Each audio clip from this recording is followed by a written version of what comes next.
السلام علیکم ورحمۃ اللہ وبرکاتہ. نحمده ونصلي ونسلم على رسوله الكريم. اما بعد فاعوذ بالله من الشیطان الرجیم. بسم اللہ الرحمن الرحیم. ان الدین عند اللہ الاسلام. قال النبی محمد رسول اللہ صلی اللہ تعالی علیہ وسلم المرء مع من احب او كما قال علیہ الصلاة والسلام. اللہ رب محمد صلی اللہ علیہ وسلم نحن عباد محمد صلی اللہ علیہ وسلم وعلى ذویہ وآلہ ابد الدہور وکرم. رب اشرح لی صدری ویسر لی امری واحلل عقدۃ من لسانی یفقهوا قولی. غوث اعظم بمنی بے سر و سامہ مدد قبلہ دی مدد کعبہ ایمان مدد. معزز علماء کرام، بالخصوص الحاج صوفی میزان الرحمن صاحب، ہمارے شیخ ابو منصور، یہاں موجود ڈاکٹر صاحب اور جج صاحب اور دیگر ٹیچرز، پرنسپل، میرے محترم بزرگوں، دوستوں اور بھائیوں، اللہ تعالیٰ کا شکر کہ اللہ تعالیٰ نے مجھے آپ حضرات کے سامنے لب کشائی کا موقع عطا فرمایا، اور مجھے یہ جان کر بہت خوشی ہوئی کہ ماشاءاللہ صوفی صاحب نے اپنے گاؤں کی طرف ایسی توجہ دی کہ ان کا نظریہ یہ ہے کہ اس گاؤں میں عقائد اہل سنت والجماعت کی ایسی اشاعت ہو کہ جو واقعی میں صحابہ کرام کا عقیدہ تھا وہی عقیدہ اس گاؤں سے بھی ظاہر ہو. اللہ تبارک و تعالی ان کی کوششوں کو اور تمام علماء کرام کی کوششوں کو قبول فرمائے.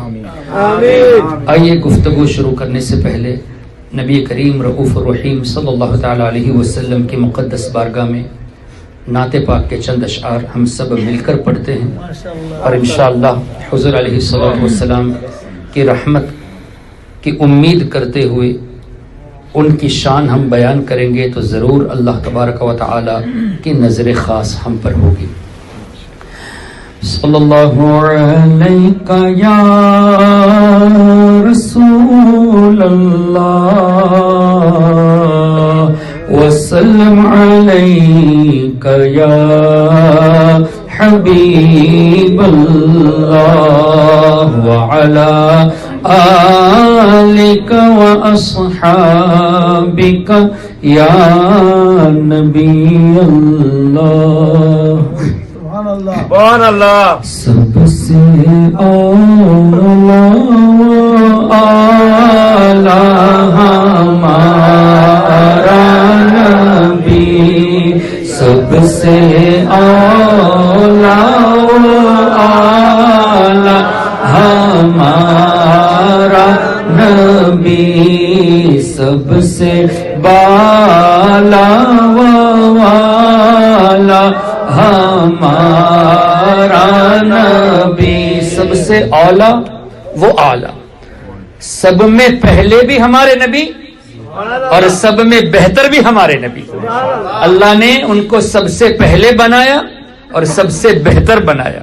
سب سے اولا و اعلیٰ ہمارا نبی، سب سے بالا و والا ہمارا نبی.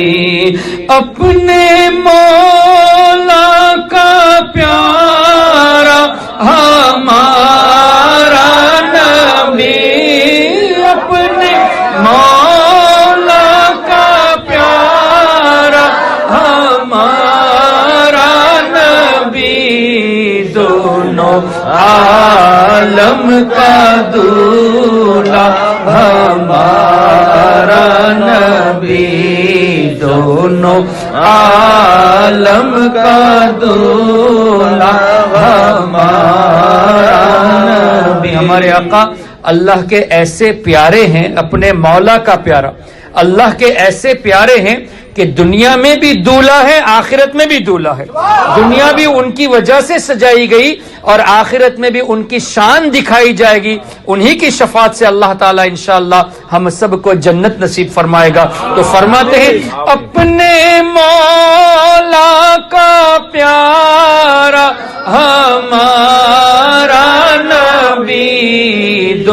دونوں عالم کا دولہا ہمارا نبی، دونوں عالم کا دولہا ہمارا نبی۔ ہمارے آقا صلی اللہ علیہ وسلم نے یہ فرمایا، جیسا کہ غالباً ترمذی شریف کی حدیث ہے، کہ اللہ نے جب مخلوق کو پیدا فرمایا، when he created the creation، اللہ نے مجھے اس میں سے بہتر بنایا، انسانوں میں سے پیدا فرمایا جو اشرف المخلوقات ہے۔ پھر اللہ تعالیٰ نے ڈویژن فرمائے، تو اس ڈویژن میں مجھے افضل قوم میں پیدا فرمایا، اس میں سے افضل خاندان میں پیدا فرمایا، بہترین گھر میں پیدا فرمایا۔ انا خیرکم بیتا و خیرکم نفسا، میں ذاتی طور سے بھی بہتر ہوں اور کریشن کے مخلوق کے طور پہ بھی اللہ نے سب سے بہتر مجھے ہی بنایا ہے، میرا خاندان سب سے بہتر ہے۔ اسی لیے حضور علیہ الصلوۃ والسلام کے بارے میں یہ عقیدہ ہے کہ جتنی بھی مخلوق ہے ان مخلوق میں افضل ترین انسان ہے، اشرف المخلوقات، اور انسان میں اولیاء کا مرتبہ زیادہ ہے۔ اولیاء سے بڑھ کر صحابہ کرام بھی اولیاء کی عظیم جماعت ہے، اولیاء کرام میں سب سے بڑی جماعت صحابہ کی ہے، اولیاء سے بڑھ کر صحابہ سے بڑھ کر نبیوں کی جماعت ہے، نبیوں میں رسولوں کی جماعت افضل ہے، اور رسولوں میں سب سے افضل ہمارے آقا صلی اللہ تعالی علیہ وسلم ہے۔ تو اس کی ترجمانی اعلیٰ حضرت امام احمد رضا رحمت اللہ علیہ یوں فرماتے ہیں، خلق سے اولیاء، اولیاء سے رسول، خلق سے اولیاء، اولیاء سے رسول، اور رسولوں سے اعلیٰ ہمارا نبی، اور رسولوں سے اعلیٰ ہمارا نبی۔ جیسے سب کا خدا ایک ہے، ویسے ہی ان کا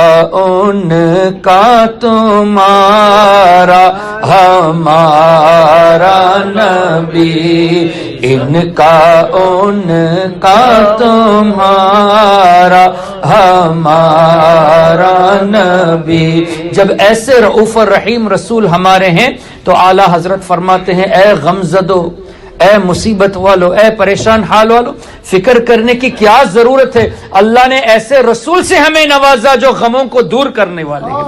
غمزدوں کو رضا مجدہ دیجئے کہ ہے، غمزدوں کو رضا مجدہ دیجئے کہ ہے، بے کسوں کا سہارا ہمارا نبی، بے کسوں کا سہارا ہمارا نبی، سب سے اولیٰ و اعلیٰ ہمارا نبی، سب سے بالا و اعلیٰ ہمارا نبی۔ اللہم صلی علی سیدنا و مولانا محمد معدن الجود والکرم وعلی آلہ وصحبہ وبارک وسلم۔ محترم حضرات، آئی ہوپ آپ سب اردو سمجھتے ہیں، الحمدللہ۔ اگر میں کچھ سوالات آپ سے کروں تو آپ مجھے آنیسٹلی جواب دینا، اس لیے کہ ماشاءاللہ یہاں 60 70 80 سال کے بزرگ بھی ہیں، اللہ تعالیٰ ان کو ایمان اور صحت کے ساتھ سلامت رکھے۔ ہم اگر یہ سوال کریں آج سے 30 40 50 سال پہلے، کیا کبھی آپ نے یہ سنا کہ اللہ تبارک و تعالی کا ایک جسم ہے، اللہ کا ہاتھ ہے، اللہ کا پیر ہے؟ کبھی کیا آپ نے اس گاؤں میں سنا تھا؟ لیکن آج کچھ لوگ بول رہے ہیں۔ آج سے 40-50 سال پہلے کیا کبھی آپ نے یہ بات سنی تھی کہ اللہ تبارک و تعالی نے جن کے صدقے میں یہ دنیا بنائی، یعنی ہمارے آقا صلی اللہ علیہ وسلم، ان کو اللہ تعالیٰ نے کوئی طاقت کوئی پاور نہیں دیا؟ کبھی یہ سنا تھا آپ نے؟ لیکن آج کچھ لوگ یہ بھی بول رہے ہیں کہ نبی کو کوئی طاقت نہیں دی گئی. آج سے 30-40 سال پہلے کیا کبھی آپ نے یہ سنا کہ نبی کریم صلی اللہ تعالی علیہ وسلم کو اللہ تعالی نے خصوصی علم، غیب کا علم نہیں دیا؟ لیکن آج کچھ لوگ یہ کہتے آ رہے ہیں. اب یہ سب ان لوگوں کا کہنا اور ہمارے یوتھ، ہمارے نوجوانوں کو ان کی باتوں سے کنفیوز ہونا، یہ اس بات کی دلالت کرتا ہے کہ ہم نے صحیح سے عقیدہ سیکھا نہیں ہے اور نہ ہی ہم نے صحیح سے عقیدہ سکھایا ہے.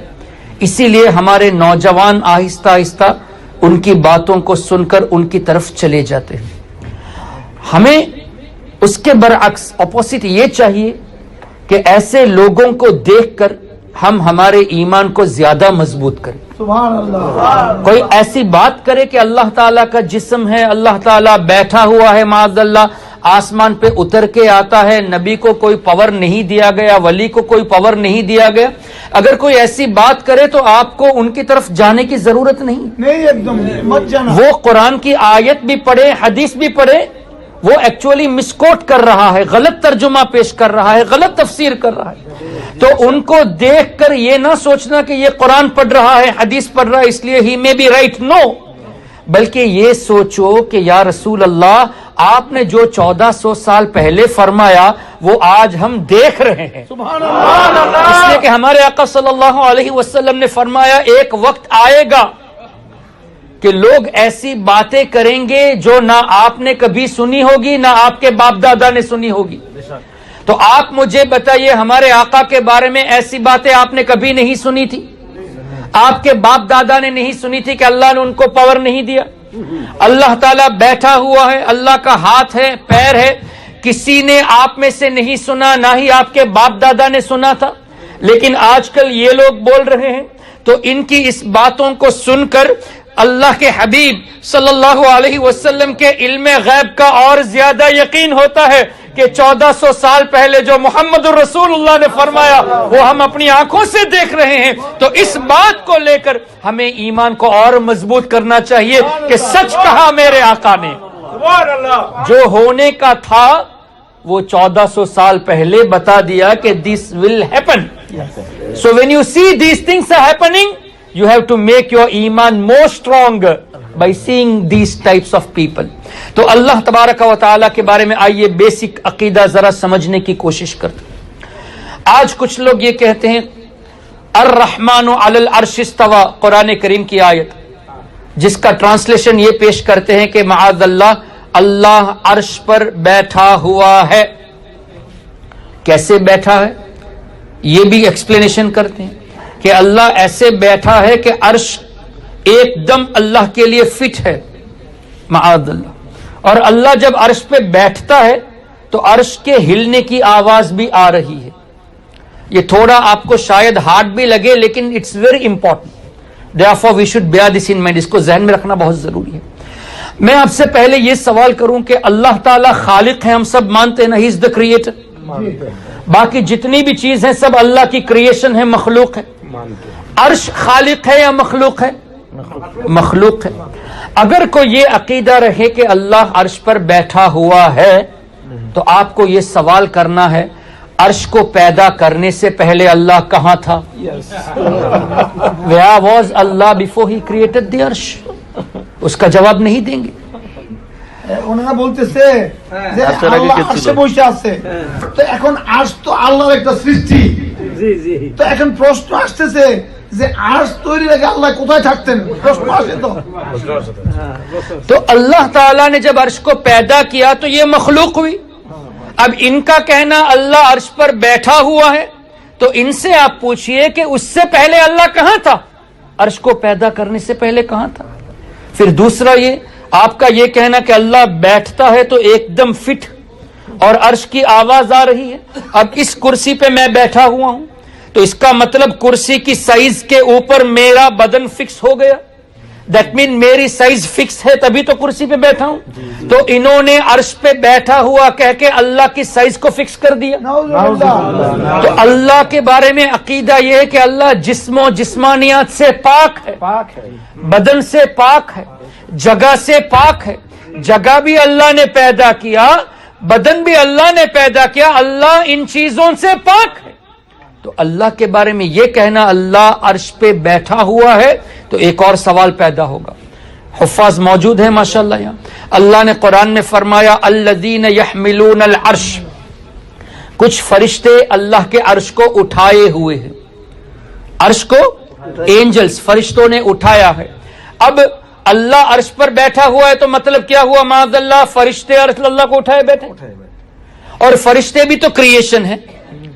تو فرشتہ اللہ کو جب اٹھایا ہے معاذ اللہ, تو پھر اللہ فرشتوں کو پیدا کرنے سے پہلے کس نے اللہ کو اٹھایا تھا؟ کہاں پہ بیٹھا تھا؟ تو دیکھو یہ ایسی باتیں کر کے, قرآن کا غلط ترجمہ کر کے ہمارے ایمان کو کیسا کمزور کرتے ہیں. اللہ کا جسم فکس کرتے ہیں, اللہ کو مجبور یعنی بیٹھا ہوا عرش میں, اور فرشتے عرش کو اٹھائے تو اللہ کو کسی کو اٹھانے کی ضرورت ہے؟ اللہ ہی نے سب کو سنبھالا ہے نا. اللہ الصمد, اللہ بے نیاز ہے. جب اللہ بے نیاز ہے تو وہ کسی کا محتاج نہیں ہے. تم نے کیسے فرشتوں کا محتاج بنا دیا, کیسے عرش کا محتاج بنا دیا؟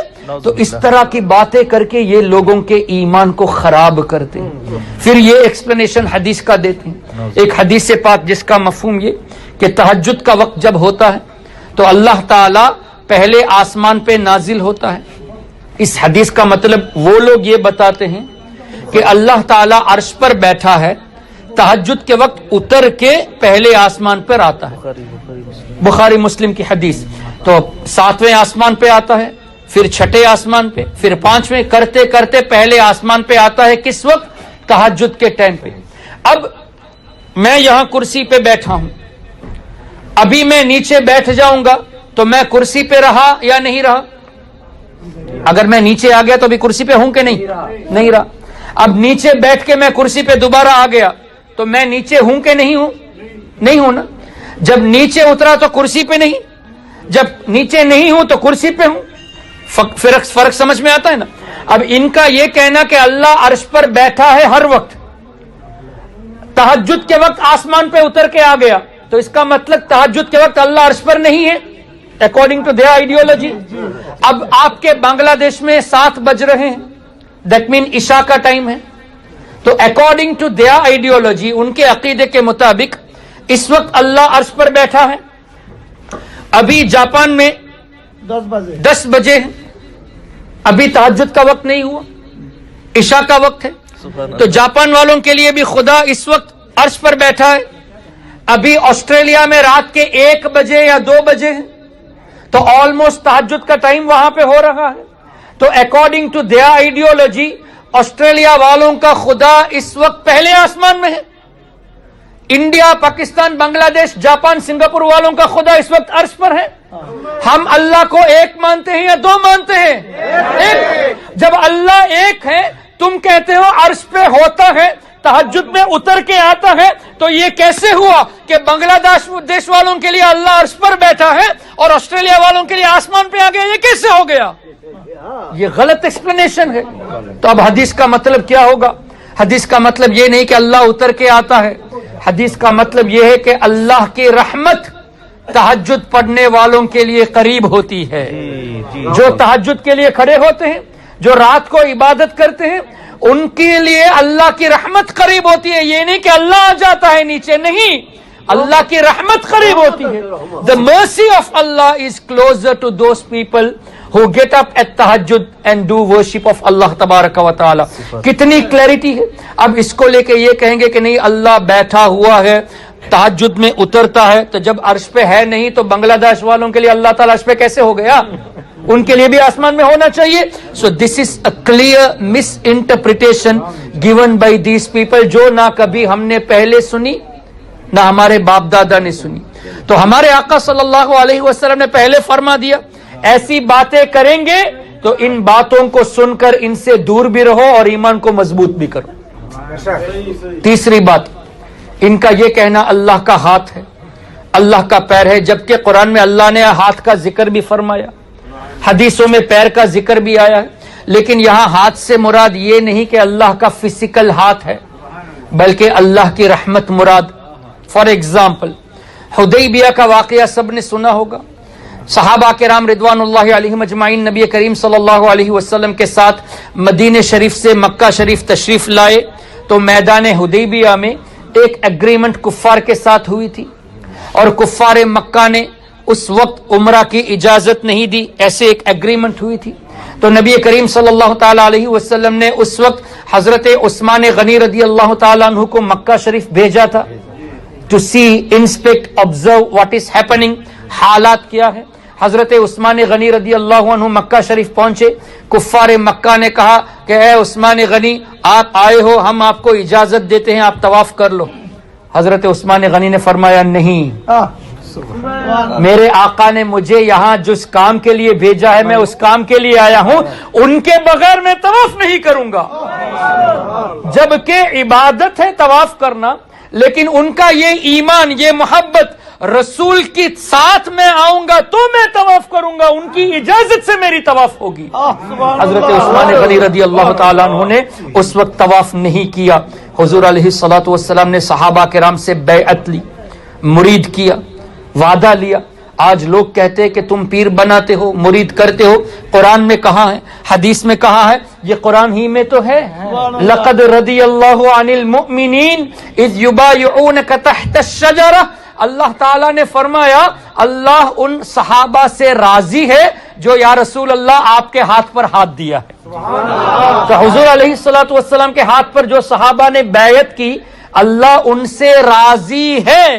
کیا پتا چلا کسی بزرگ کے ہاتھ میں ہاتھ دے کر توبہ کرنا یہ ہمارے آقا کی سنت سے ثابت ہے، صحابہ کرام کی سنت سے بیعت لینا اور حضور کی سنت سے بیعت لینا، یہ چیز ثابت ہو گئی۔ اب کوئی اس کا انکار کرے، don't fight with them, simple answer, ہم وہ کریں گے جو قرآن اور حدیث میں، قرآن اور حدیث میں بیعت کا ذکر ہے، ہم اس کو فالو کرتے آ رہے ہیں۔ اس میں ایک اور بات ہوئی تھی، حدیبیہ کے موقع پر کفار قریش نے کہا کہ آئیے ہم ایگریمنٹ کرتے ہیں۔ اس ایگریمنٹ میں لکھا تھا دس ایگریمنٹ از بٹوین محمد الرسول اللہ صلی اللہ علیہ وسلم and the leaders of the کفار، لیکن کفار کے لیڈرز نے کہا کہ ہمیں منظور نہیں، اس لیے کہ ہم آپ کو رسول مانتے ہی نہیں، تو ہم کیسے محمد الرسول اللہ ایکسپٹ کریں؟ آپ محمد ابن عبداللہ لکھیں گے تو ہم ایکسپٹ کریں گے۔ تو ٹھیک ہے، حضور علیہ السلام نے فرمایا حضرت علی سے، اے علی یہ جو کہہ رہے ہیں اس کو مٹانے کے لیے لفظ رسول کو تم مٹا دو۔ حضرت مولا علی مشکل کشا نے فرمایا یا رسول اللہ یہ مٹانے کا کام مجھ سے نہیں ہوگا، میں نہیں مٹا سکتا یا رسول اللہ۔ تو حضور علیہ السلام نے فرمایا ٹھیک ہے، وہ کہاں ہے دکھائیے۔ دکھایا گیا، حضور نے اس کو اپنے ہاتھ سے مٹایا رسول اللہ کو۔ اب اس حدیث کو لے کے بخاری شریف، اس حدیث کو لے کے کچھ لوگوں نے کہا دیکھو نبی کو لکھنا پڑھنا نہیں آتا، تبھی تو حضور نے فرمایا حضرت علی سے دکھاؤ کہہ کے۔ حالانکہ بخاری شریف میں اور مسلم شریف میں ایک اور حدیث ہے کہ حضور علیہ السلام نے اس کو مٹایا وکتب، اور اپنے ہاتھ سے لکھا بھی۔ مٹانے کا بھی ذکر ہے، لکھنے کا بھی ذکر ہے۔ اب یہ لوگ صرف مٹانے کی حدیث پیش کرتے ہیں، لکھنے والی حدیث پیش نہیں کرتے، جو کہ بخاری شریف میں بھی ہے، مسلم شریف میں بھی ہے۔ نبی سے ایسی دشمنی کیوں ہے تمہیں کہ تم وہ حدیث دکھاتے ہو جس میں مٹانے کا ذکر ہے، اور وہ حدیث نہیں دکھاتے جہاں مٹانے کے بعد کتب لکھنے کا بھی ذکر ہے؟ اگر لکھنا پڑھنا نہیں جانتے تو لکھا کیسے؟ اور امام بخاری امام مسلم اس حدیث کو لائے کیسے کہ حضور علیہ السلام نے اپنے ہاتھ سے لکھا؟ کیا پتا چلا نبی سے ایسی دشمنی ہے کہ کوئی بھی چیز قبول کرنے کو تیار نہیں۔ امی نبی کا مطلب بتاتے ہیں کہ معاذ اللہ ان پڑھ، ان لیٹرڈ۔ اب ان پڑھ کا مطلب جاہل ہوتا ہے نا، اگنورنٹ ہوتا ہے، الٹریٹ ہوتا ہے۔ ارے اللہ کے رسول کو الٹریٹ کہتے ہو، شرم نہیں آتی؟ امی نبی کا مطلب یہ نہیں کہ جاہل ہے، نہیں، امی نبی کا مطلب یہ ہے کہ تم میں سے کسی سے نہیں پڑھا، اللہ نے سب کچھ پڑھا دیا۔ Everything is taught by Allah, تاکہ کوئی انسان یہ نہ کہے تم جن کا کلمہ پڑھتے ہو نا وہ میرے اسٹوڈنٹ ہے، یہ کوئی نہ کہے۔ جن کی تم تعظیم کرتے ہو وہ میرے شاگرد ہے۔ اللہ کو یہ منظور نہیں کہ میرے نبی کے بارے میں کوئی یہ کہے کہ میرا شاگرد ہے، اللہ ہی نے سب کچھ سکھا کر بھیجا، یہ بھی قرآن سے ثابت۔ وما ارسلنا من رسول الا بلسان قومه، اللہ رسولوں کو جس قوم کی طرف بھیجتا ہے اس قوم کی زبان سکھا کر بھیجتا ہے. تو اللہ رسولوں کو قوم کی طرف ان کی زبانیں سکھا کر بھیجتا ہے. تو کوئی بھی رسول اللہ کا شاگرد ہے، کسی کا شاگرد نہیں ہے. اور ہمارے آقا صرف ایک قوم کی طرف رسول نہیں ہے. وما ارسلناک الا کافۃ للناس بشیرا ونذیرا، تمام لوگوں کی طرف رسول بنا کر بھیجے گئے. قل یا ایھا الناس انی رسول اللہ الیکم جمیعا، میں سب کی طرف سے رسول بنا کر بھیجا گیا. وبعثت الی الناس عامہ، میں سب کی طرف سے رسول بنا کر بھیجا گیا. اور حضور علیہ السلام نے فرمایا ارسلت الی الخلق کافہ، صرف انسان کے لیے نہیں تمام مخلوق کے لیے رسول بنا کر بھیجا. اب قرآن کی روشنی میں یہ پتا چلا جب ایک رسول ایک قوم کی طرف بھیجے جاتے ہیں ان کی زبان کے ساتھ اللہ بھیجتا ہے، تو ہمارے رسول سب کی طرف سے رسول ہے. جانوروں کے بھی رسول ہے، فرشتوں کے بھی رسول ہے، جن کے بھی رسول ہے، درندوں پرندوں کے بھی رسول ہے. تو اس کا مطلب سب کی زبان اللہ نے سکھا کر بھیجا. جب سب کی زبان اللہ نے سکھایا تو تم سے سیکھنے کی ضرورت نہیں ہے. اسی لیے امی نبی ہے، اللہ کے سوا کسی اور سے ہمارے آقا صلی اللہ علیہ وسلم نہیں پڑھے. تو اب اس حدیث کو لے کر کہنا کہ معاذ اللہ حضور لکھنا پڑھنا نہیں جانتے تھے، یہ بھی ایک مسکوٹیشن ہے. تو حضور علیہ السلام نے جب بیعت فرمائی، اللہ تبارک و تعالی نے فرمایا ید اللہ فوق ایدیہم. اب ڈائریکٹ ٹرانسلیشن قرآن کا لیں گے تو معنی یہ ہوگا کہ اللہ کا ہاتھ صحابہ کے ہاتھ پر ہے. اب اللہ کا ہاتھ صحابہ کے ہاتھ پر ہے، ڈائریکٹ ٹرانسلیشن. تو اب یہ ثابت کرو کہ اللہ اتر کے زمین پہ آیا حدیبیہ میں. اللہ کے نزدیک دنیا کی حیثیت تو مکھی کے پر کے برابر نہیں ہے. تو اللہ تعالیٰ دنیا میں اترا معاذ اللہ اور حدیبیہ کے میدان میں اترا اور اپنا ہاتھ صحابہ کے ہاتھ پر رکھا. تو کیوں کسی صحابی نے اس آیت کو لے کر یہ نہیں کہا ہم خوش نصیب ہے کہ اللہ نے ہمارے ہاتھ کے اوپر ہاتھ رکھا؟ کسی صحابی نے یہ ترجمہ پیش نہیں کیا، یہ تفسیر پیش نہیں کیا. تم ہوتے کون ہو یہ کہنے والے کہ اللہ تعالیٰ کا ہاتھ ہے؟ جب کسی صحابی نے یہ نہیں بتایا تم کون ہوتے ہو؟ اگر تم کہتے ہو قرآن کی ان آیتوں سے کہ اللہ کا ہاتھ ہے، پیر ہے، چہرہ ہے، تو یہ بھی ثابت کرو کہ اللہ تعالیٰ زمین پہ حدیبیہ میں آیا تھا. جب یہ ثابت نہیں کرتے، یہاں یہ ترجمہ کرتے ہو کہ صحابہ کے اوپر اللہ کی رحمت ہے، تو وہاں کیوں یہ ترجمہ نہیں کرتے تہجد کے وقت کہ اللہ کی رحمت تہجد گزاروں کے لیے قریب ہوتی ہے؟ یہ دیکھو کس طرح ہمارے ایمان کو لوٹنے کی یہ لوگ کوشش کرتے ہیں. اب اس کا مطلب یہ بھی تو نہیں، قرآن کریم میں سورہ رحمان میں اللہ نے فرمایا کل من علیہا فان وَيَبْقَى وَجْهُ رَبِّكَ ذُو الْجَلَالِ وَالْإِكْرَامِ، جتنی بھی چیزیں ہیں سب فنا ہو جائے گی، صرف اللہ کا چہرہ باقی رہے گا. اب اس کا مطلب یہ ہے تو یہ بھی ماننا پڑے گا کہ اللہ کا ہاتھ فنا ہو گیا، اللہ کے پیر فنا ہو گئے، اللہ کا دل فنا ہو گیا، صرف چہرہ باقی رہے گا. یہ مطلب نہیں ہے. مطلب یہ ہے کہ وجہ الرحمان سے چہرے سے مراد اللہ کی ذات باقی ہے، اللہ کی ذات باقی رہے گی، سب فنا ہو جائیں گے. اگر کوئی یہ کہے آپ کو کہ صرف اللہ تعالیٰ کا ہاتھ ہے، پیر ہے، چہرہ ہے، جسم ہے، تو آپ یہ پوچھئے سورہ رحمان میں اللہ نے فرمایا سب فنا ہوں گے سوائے اللہ کے چہرے کے، تو اب ثابت کرو کہ اللہ کا ہاتھ فنا ہو جائے گا. جواب نہیں دیں گے. تب ان کو یہ کہنا پڑے گا کہ نہیں، اس کا مطلب یہ ہے کہ اللہ کی ذات باقی رہے گی. تو یہاں چہرے سے ذات مراد لیتے ہو، دوسری جگہ پہ ہاتھ پیر سے ذات اور رحمت مراد کیوں نہیں لیتے؟ رحمت مراد کیوں نہیں لیتے؟ تو یہ آبجیکشن ہمیں کرنا چاہیے. ہم نہیں کر سکتے. کیوں؟ ہم نے بیسک عقیدہ اللہ کے بارے میں نہیں پڑھا. How said it is. Basic عقیدہ ہمارے رب کے بارے میں ہم نے نہیں پڑھا، تو ان کی باتیں سن کر ہمارے نوجوان ان کی طرف چلے جاتے ہیں. پھر اللہ تعالیٰ نے قرآن کریم میں ارشاد فرمایا وَإِنَّ عَلَيْكُمْ لَحَافِظِينَ کِرَامًا کاتبین. اللہ تعالیٰ نے مدد کرنے کے لیے فرشتوں کو بنایا ہے. اللہ نے قرآن میں ایک جگہ فرمایا وَمَا لَكُم مِّن دُونِ اللَّهِ مِن وَلِيٍّ وَلَا نَصِيرٍ.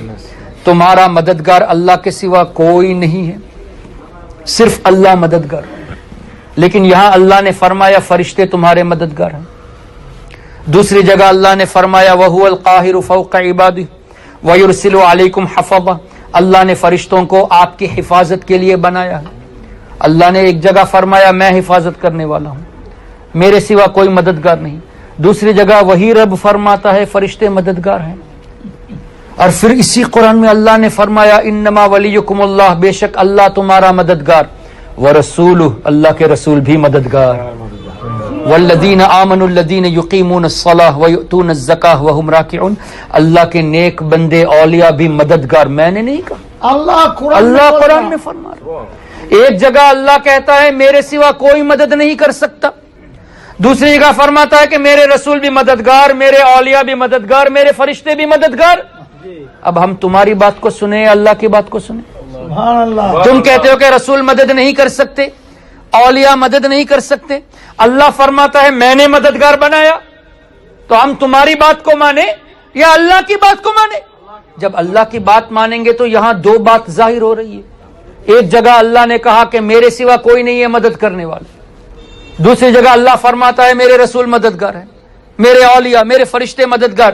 اب یہ کنٹراڈکشن ہوا، ظاہر میں تعارض ہوا. اب اس کو کیسے ریکٹیفائی کریں، اس کی ایکسپلینیشن کیسے دی جائے؟ دونوں پہ عمل کرنا ضروری ہے. ایک آیت کو چھوڑ دیں گے تو کافر ہو جائیں گے. دونوں اللہ کی بات ہے، اور لا تبدیل لکلمات اللہ، اللہ کی باتیں بدلتی نہیں. اللہ نے فرما دیا حق، ومن اصدق من اللہ حدیثا، اللہ سے زیادہ سچا کون ہے؟ جب اللہ نے سچ فرمایا میں سچا ہوں تو اللہ نے فرمایا رسول مددگار، تو بات سچی ہے. فرشتے مددگار، ولی مددگار، تو بات سچی ہے. تو ہم اللہ کی اس بات کو مانیں یا اس بات کو مانیں، دونوں سچی، جھوٹ تو ہو ہی نہیں سکتا.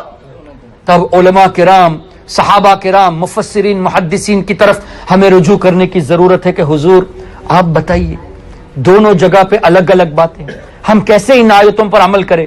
ان کے پاس جائیں گے جو جماعت آج سے 150 سال پہلے تھی ہی نہیں وجود میں. نہیں تھا. قادیانی کا نام سنا ہے آپ نے؟ اس کا فاؤنڈر کون ہے؟ غلام احمد قادیانی. مودودی کا نام سنا ہے؟ مودودی جماعت اسلامی، فاؤنڈر کون ہے؟ ابو العلا مودودی. تبلیغی جماعت دیوبند کا نام سنا ہے؟ فاؤنڈر کون ہے؟ مولوی الیاس. ارے یہ سب کا فاؤنڈر کیسے آ گئے؟ آپ نے اپنی اپنی جماعت کا فاؤنڈر رکھ دیا. اس کا مطلب یو بلیو دس جماعت از اے سیپریٹ جماعت. فاؤنڈر کا مطلب آپ نے نئی جماعت قائم کی ہے. تو دیوبندیت کا ایک فاؤنڈر ہے، جماعت اسلامی کا فاؤنڈر ہے، قادیانی کا فاؤنڈر ہے. ہم ان کی جماعت پہ جائے کیوں جس کا فاؤنڈر موجود ہو؟ ہمارا فاؤنڈر تو محمد الرسول اللہ ہے. اہل سنت والجماعت کے فاؤنڈر تو حضور علیہ السلام ہے. ہمیں کسی دوسرے فاؤنڈر کی ضرورت نہیں ہے. ہاں، سرکار غوث اعظم، خواجہ غریب نواز، یہ اولیاء کرام فاؤنڈر نہیں ہیں، ہمارے گائیڈ ہیں. انہوں نے اسی فاؤنڈیشن کے تحت ہماری گائیڈنس کی ہے. لیکن ان لوگوں نے تو نئے فاؤنڈرز کو لایا ہے، نئی جماعت، نئے عقیدے لائے. ہم کو بدعتی کہتے ہیں، خود ان کا وجود بدعت ہے. ہم کو انوویٹرز بدعتی کہتے ہیں، ان کا پیدا ہونا بدعت ہے، ان کی نئی جماعت قائم کرنا بدعت ہے. تو ہمیں چاہیے کہ وہ ہمیں جب بدعتی کہے تو ہم یہ کہے کہ تم جس جماعت کو فالو کرتے ہو وہ تو پہلے تھی ہی نہیں، بدعتی تو تم ہو، خود ہی پیدا ہوئے، تم ہی بدعتی ہو. ہو آر یو ٹو سے وی آر انوویٹرز؟ ہوتے کون ہو تم ہمیں بدعتی کہنے والے؟ تو اب ان سے ایکسپلینیشن لینے جائیں گے تو یہ کہیں گے نہیں اللہ نے فرمایا میں ہی مددگار، تو ولی رسول مدد نہیں کر سکتے. قرآن کی ایک آیت کا ریجیکٹ ہو گیا. اب ریجیکٹ ہوا تو کس کی یہ سٹائل ہوئی؟ یہودیوں کی. افتؤمنون ببعض الکتاب وتکفرون ببعض. اللہ نے فرمایا کہ کیا تم قرآن کی کچھ آیتوں کو لاتے ہو، ایکسپٹ کرتے ہو، اور کچھ آیتوں کو ریجیکٹ کرتے ہو؟ تو کچھ آیت کو ایکسپٹ کرنا، کچھ کو ریجیکٹ کرنا، یہ یہودیوں کی چال تھی. تو یہ منافقین بھی یہودیوں کی چال چلتے ہوئے قرآن کی کچھ باتوں کو لیتے ہیں، کچھ باتوں کو چھوڑ دیتے ہیں. ہم اہل سنت والجماعت چونکہ بزرگوں کا بتایا ہوا طریقہ، ان کی بتائی ہوئی تفسیر سے قرآن سمجھنے کی کوشش کرتے ہیں. انہوں نے ہمیں سمجھداری عطا کی. کیسے؟ دیکھو دونوں آیتیں صحیح ہیں، دونوں باتیں حق ہے. حضور کیسے حق ہوئی؟ ایسے حق ہے کہ اللہ کی جو مدد ہے، اللہ کو کسی نے ہمیں مدد کرنے کی طاقت دی نہیں ہے. اللہ خود سے مدد فرماتا ہے، اللہ کی ذاتی مدد ہے. اور رسول جو مدد کرتے ہیں، فرشتے جو مدد کرتے ہیں، اولیاء جو مدد کرتے ہیں، اللہ نے ان کو طاقت دی ہے تو مدد کرتے ہیں. اللہ کی عطا سے، اللہ کا دیا ہوا ہے, اللہ کی دی ہوئی طاقت سے مدد کرتے ہیں. اس حساب سے اگر آپ ایکسپٹ کریں گے تو دونوں آیت پہ عمل ہو گیا. اللہ کے بارے میں جو چیز ہے وہ ذاتی ہے, نبی کے بارے میں ہے اللہ کی طرف سے ہے, اللہ کی عطا سے ہے. So we are accepting all the verses of the Quran. قرآن کی تمام آیتوں پر ہمارا ایمان ہو گیا. کتنی کلیئرٹی ہے. ایک اور ایگزامپل, اللہ نے قرآن میں ارشاد فرمایا وَعِندَهُ مَفَاتِحُ الْغَيْبِ. آپ کو ہارڈ تو نہیں لگ رہا نا؟ وَعِندَهُ مَفَاتِحُ الْغَيْبِ لَا يَعْلَمُهَا إِلَّا هُ. غیب کی چابی, نالج آف دی انسین کی کیز, چابی غیب کی اللہ کے پاس ہے, اللہ کے سوا کوئی نہیں جانتا. اب اللہ نے فرما دیا غیب مجھے میرے سوا کوئی نہیں جانتا. ٹھیک ہے, اللہ نے فرمایا ماننا پڑے گا. لیکن اس آیت کو لے کر دوسرے کہتے ہیں دیکھو اللہ نے فرمایا میرے سوا غیب کوئی نہیں جانتا, رسول بھی غیب نہیں جانتے. اب ایک حساب سے صرف اسی آیت کو لیں گے تو بات کو صحیح ماننی پڑے گی کہ اللہ نے جب فرمایا اللہ کے سوا کوئی نہیں جانتا تو بات تو صحیح ہے. تو ان کا یہ کہنا کہ رسول بھی نہیں جانتے, اس کا جواب کیا ہوگا؟ ہم تو مانتے ہیں رسول جانتے ہیں. کیوں مانتے ہیں؟ اللہ نے قرآن ہی میں فرمایا عالم الغیب, اللہ ہی عالم الغیب ہے. فلا یظہر علی غیبہ احدا, اللہ اپنے غیب کو کسی کو نہیں بتاتا, اپنے غیب کسی کو نہیں بتاتا. الا مگر من ارتضی من رسول, اپنے رسولوں کو بتاتا. سبحان اللہ. اب رب خود فرماتا ہے میں عالم الغیب ہوں, میں عام لوگوں کو غیب نہیں دیتا, میں اپنے رسولوں کو دیتا ہوں. تو اللہ کی اس بات کو, اس آیت کو لے کر ہم اگر یہ کہے کہ رسول غیب جانتے ہیں تو تمہارے پیٹ میں کیوں تکلیف ہوتی ہے؟ ہم تو اللہ کی بات کو مانتے ہیں. اللہ نے فرمایا میں نے رسولوں کو غیب دیا ہے, اور اللہ ہی نے فرمایا اللہ کے سوا غیب کوئی نہیں جانتا. یہاں بھی کنٹرڈکشن ہوا. ہم ایک آیت کو لیں گے تو دوسری کو ریجیکٹ کرنا پڑے گا, ریجیکٹ نہیں کر سکتے. اب دونوں کو لیں گے, یہ کیسے ہو سکتا ہے؟ اللہ کہے کہ صرف میں جانتا ہوں, پھر اللہ کہے کہ میرے رسول جانتے ہیں, یہ کیسے ہو سکتا ہے؟ تو اب دوبارہ ان کے پاس جانے کی ضرورت نہیں. جائیں گے تو کہیں گے دیکھو رسول کے پاس غیب نہیں ہے. تو علماء اہل سنت کے پاس آئیں گے تو وہ آپ کو بتائیں گے دیکھیے بات اصل میں یہ ہے, اللہ عالم الغیب اپنی ذات سے ہے. اللہ کو کسی نے کچھ بھی نہیں سکھایا, خود سے سب جانتا ہے. اور رسول جانتے ہیں تو اللہ کے سکھانے پر جانتے ہیں. اللہ نے رسول کو سکھایا تو جانتے ہیں. رسول کا, ولی کا, فرشتوں کا علم ذاتی نہیں ہے, عطائی ہے. تو اس حساب سے اگر آپ ایمان رکھیں گے قرآن کی دونوں آیتوں پر ایمان ہو گیا. Very clear. اب میں آپ کو ایک دو ایگزامپل دوں.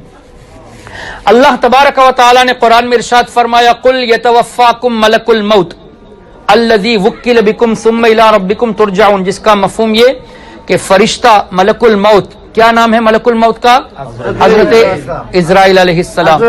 حضرت اسرائیل علیہ السلام کو اللہ نے روح قبض کرنے کے لیے مقرر فرمایا. یہ میں تو نہیں کہتا کہ ملک الموت کو اللہ نے مقرر فرمایا, اللہ نے خود کہا نا یتوفاکم ملک الموت, اللہ نے خود ہی فرمایا کہ ہم نے ملک الموت کو مقرر کیا ہے کہ وہ انسانوں کی, جانوروں کی روح قبض کرے. Matter clear? ٹھیک. اب مجھے بتائیے آپ کے بنگلہ دیش میں کتنی آبادی ہے؟ 20 کروڑ. ماشاءاللہ. انڈیا میں تقریباً 100 کروڑ کی آبادی ہے. ہمارے سری لنکا میں 2 کروڑ ہے. آل اوور دی ورلڈ اس وقت لگ بھگ 700 کروڑ, 7 بلین لوگ اس وقت دنیا میں بستے ہیں. 700 crore. According to research 1 second میں 2 بچے پیدا ہوتے ہیں, 1 موت بھی ہوتی ہے. ایوری سیکنڈ 2 برتھ, کم و بیش ہو سکتا ہے, آگے پیچھے ہو سکتا ہے. اور 1 سیکنڈ میں 1 آدمی کی موت ہوتی ہے. ایک ریسرچ کے مطابق 1 سیکنڈ میں 2 آدمی کی موت ہوتی ہے. ٹھیک ہے, 2 آدمی کی موت 1 سیکنڈ میں ہوئی تو 1 منٹ میں کتنی موت ہوئی؟ 120. 1 گھنٹے میں کتنی ہوئی؟ 7200. 7200 ڈیتھ پر آور. لیکن 1 آور لمبا ہے, 1 منٹ لے لیتے ہیں, 120 موت ہوئی. For the sake of understanding, کیا ہر آدمی آپ کے ڈھاکہ ہی میں مرتا ہے؟ پورا دنیا میں الگ الگ شہروں میں موت ہوتی ہے. کسی کی موت ڈھاکہ میں ہوئی, کسی کی چٹاگونگ میں ہوئی, کسی کی پیرس میں ہوئی, کسی کی لندن میں ہوئی, کسی کی سڈنی میں, کسی کی نیو یارک میں, کسی کی کولمبو میں, کسی کی دلی میں, کسی کی کشمیر میں. الگ الگ جگہ پہ موت ہوئی. اور دنیا کتنی بڑی ہے؟ ایسٹ سے ویسٹ تقریباً 25,000 اسکوائر مائلز ہے. اس کونے سے اس کونے تک جانا. ہم کو فلائٹ میں ٹوکیو سے ٹوکیو جاپان سے نیو یارک امریکہ جانے کے لیے تقریباً 15 گھنٹے چاہیے، 12 گھنٹے چاہیے. لندن سے ہم کو نیو یارک سفر کرنے کے لیے 8-10 گھنٹے چاہیے. اتنا لمبا سفر، because the distance is too much. اتنا لمبا سفر کے لیے ہم کو فلائٹ میں جانے کے لیے اتنے گھنٹے چاہیے، بیکاز دنیا اتنی بڑی ہے. لیکن اللہ نے فرمایا ہم نے ملک الموت کو مقرر کیا روح قبض کرنے کے لیے. تو اس کا مطلب وہ آدمی، وہ فرشتہ کہیں بھی رہے گا، اس پر قدرت رکھتا ہے کہ سب کی روح کو قبض کر لے ایک ساتھ. کسی کی اس سیکنڈ میں اگر چیٹاگونگ میں موت ہوئی، اسی سیکنڈ میں دوسرے کی ٹوکیو میں موت ہوئی، اور اسی سیکنڈ میں دوسرا سیکنڈ ہو گیا نا. کسی کی پیرس میں موت ہوئی، ایک اور سیکنڈ ہو گیا. کسی کی کولمبو میں موت ہوئی. یہ ایک فرشتہ پوری دنیا میں کیسے جانے کس کی موت کب ہونے والی ہے، بغیر جانے کیسے روح قبض کرے گا. تو اس کا مطلب کیا ہوا کہ اللہ نے اس فرشتے کو یہ علم دیا، یہ فرشتہ جانتا ہے کون کب مرے گا. اچھا، صرف کب مرے گا نہیں، کہاں پہ مرے گا. ظاہر ہے کہاں پہ مرے گا پتا ہوگا تبھی وہاں سے روح قبض کرے گا نا. تھوڑی ٹوکیو والے کو یہاں لا کر روح قبض کرے گا، اس کو پتا ہونا چاہیے کہاں مرنے والا ہے.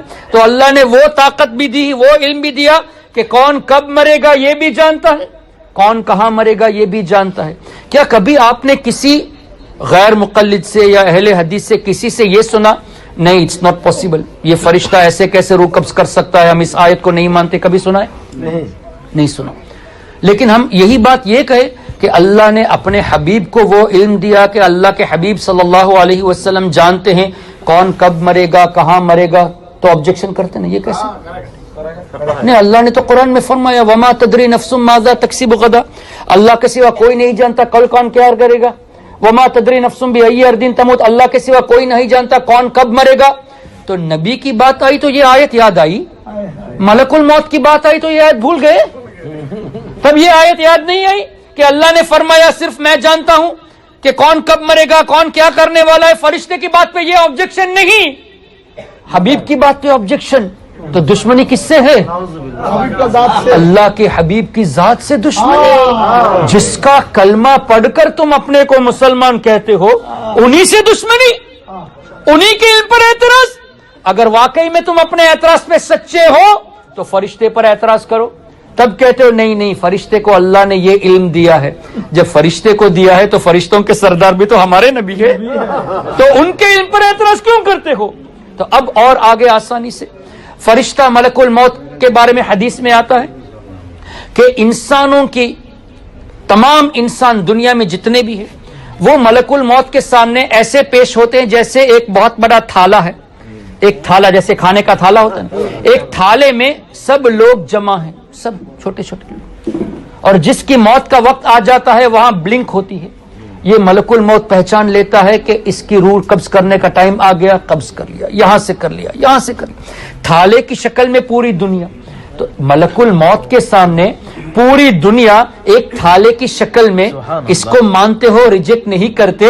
ہمارے غوث اعظم نے فرمایا پوری دنیا میرے ہاتھ میں، ہاتھ کی ہتھیلی میں رائے کے دانے کے برابر. تو آبجیکشن کیوں؟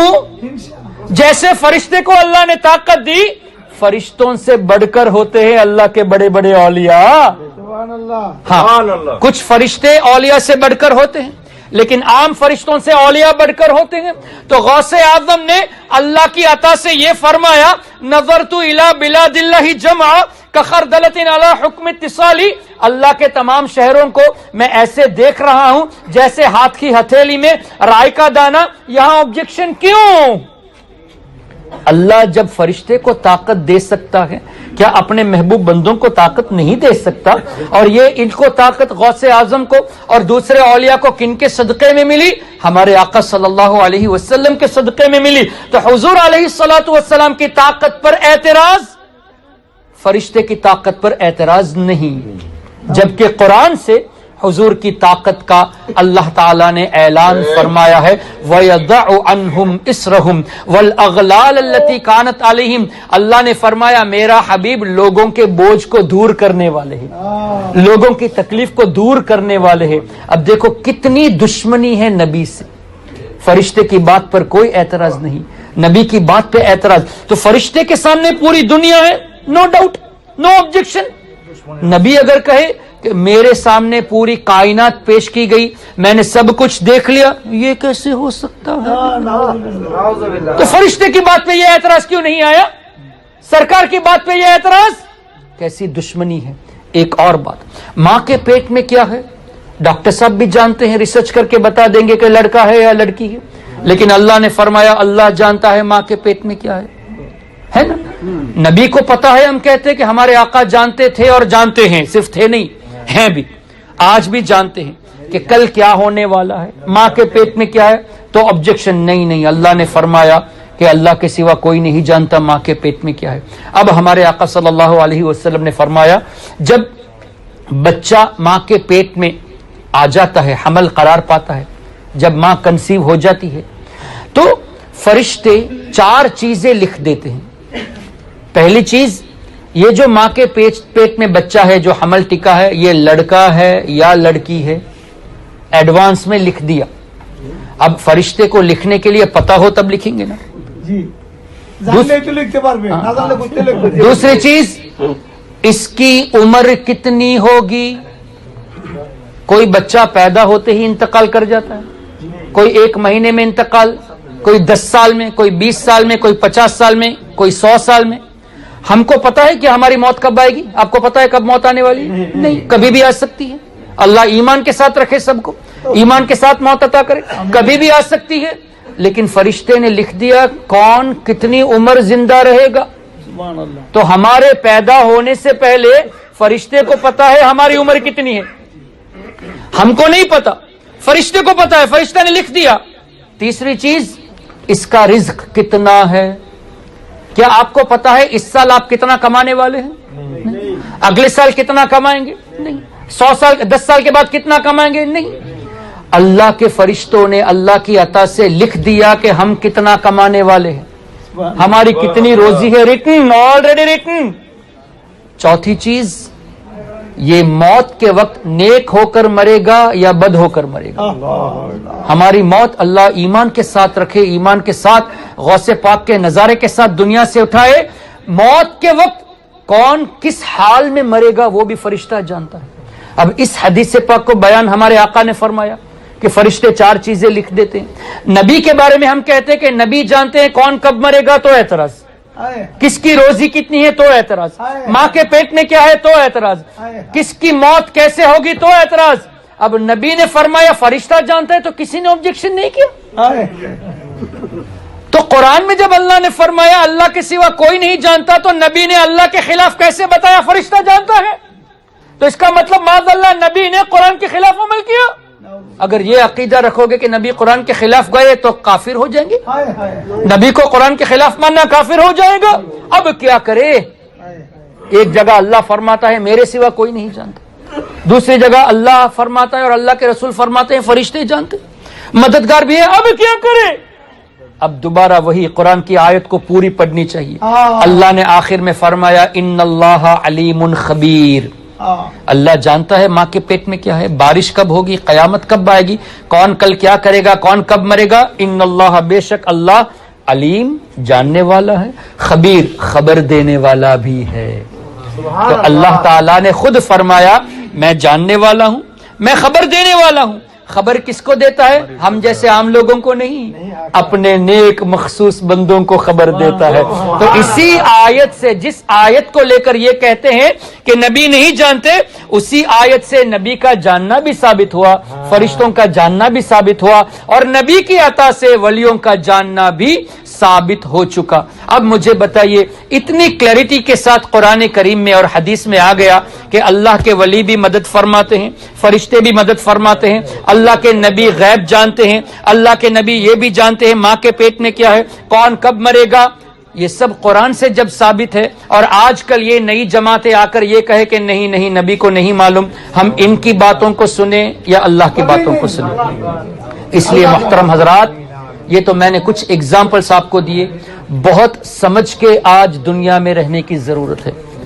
ایمان کو بچانے کی بھرپور کوشش کرنی ہے. یہ مت سوچنا کہ ہمارا بچہ ابھی 10 سال کا ہے, 12 سال کا ہے, بڑا ہو جائے گا تو سیکھ جائے گا. نہیں, ہمارے آقا نے فرمایا اپنے بچوں کو 3 چیزیں سکھاؤ.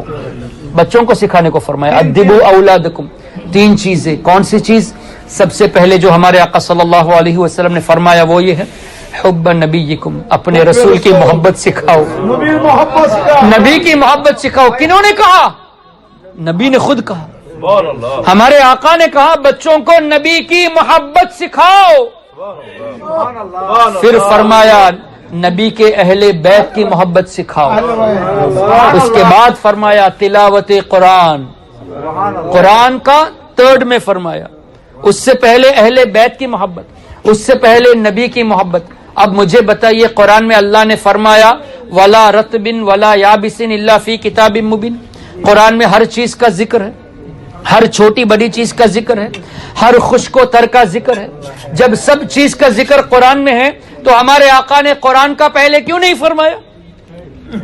قرآن میں سب کچھ موجود ہے، پھر بھی ہمارے آقا نے پہلے قرآن کی بات نہیں فرمائی، اپنی محبت فرمائی، نبی کی محبت، پھر اہل بیت کی محبت. کیا پتا چلا؟ قرآن کو سمجھ کر پڑھ کر، قرآن کو پڑھ کر ہدایت اگر پانا ہے تو رسول اور آل رسول کی محبت میں قرآن پڑھو. اور جو لوگ رسول، آل رسول اور اولیاء کی محبت کے بغیر قرآن پڑھتے ہیں وہ قرآن سے ہی الگ راستے پر جاتے ہیں. کیوں؟ یضل بہ کثیرا ویہدی بہ کثیرا. اللہ نے فرمایا قرآن سے بہت سے لوگ ہدایت پاتے ہیں، بہت سے لوگ گمراہ ہوتے ہیں. ہدایت کون پائے گا؟ جو نبی، آل نبی، اولیاء کی محبت میں قرآن پڑھے گا، اور جو ان کے بغض میں قرآن پڑھے گا وہ گمراہ ہو جائے گا.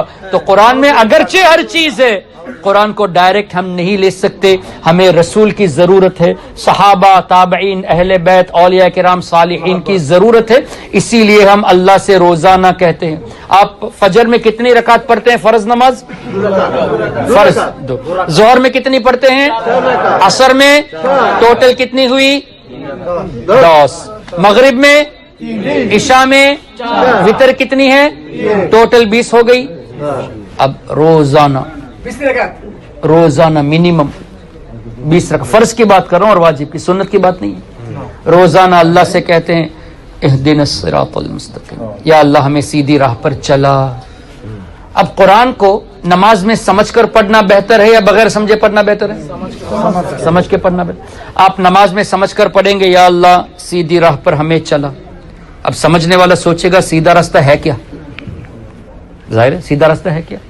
تو اگلی آیت صراط الذین انعمت علیہم، یا اللہ ان کے راستے پر چلا جن پر تیرا احسان ہے، جن پر تیرا انعام ہے. اب سمجھنے والا یہ بھی سوچے گا کہ سیدھا راستہ تو پتہ چل گیا، جن پر اللہ کا انعام ہے، لیکن اللہ کا انعام ہے کن پر؟ کس پر اللہ کا انعام ہے؟ تو وہ سمجھنے والا اور غور کرے گا، چلو قرآن میں اور دیکھے. تو آگے اللہ نے فرمایا من النبیین، نبیوں پر اللہ کے احسان ہے، والصدیقین، سچے لوگوں پر اللہ کا احسان، شہداء، شہیدوں پر اللہ کے انعام، صالحین، ولیوں پر اللہ کا انعام. اب قرآن سمجھ کر نماز میں پڑھنے والا یہ کہتا ہے یا اللہ ہمیں نبیوں کے راستے پر چلا، صدیقین کے راستے پر چلا، شہیدوں کے راستے پر چلا، صالحین، اولیاء کے راستے پر چلا. اب روزانہ کم سے کم 20 مرتبہ اللہ سے کہتے ہو یا اللہ ولیوں کے راستے پر چلا، اور نماز کے باہر کہتے ہمیں ولیوں کی ضرورت نہیں. تو نماز میں جھوٹی دعا کرتے ہو. اگر ولیوں کا راستہ ضروری نہیں تو اللہ نے سورہ فاتحہ میں رکھا ہی کیوں؟ হুজুর আমাদের দেশে এইসব গোস্তাকি কথা কইয়া ফাঁসির কাছে চলতেছে, আর যারা আল্লাহ রাসূলের মহব্বতের কইছে ওদের জানাজার মধ্যে লক্ষ কোটি কোটি মানুষ হয়েছে। যারা গোস্তাকে রাসূল তাদেরকে আল্লাহ হেদায়েত দিবেন না,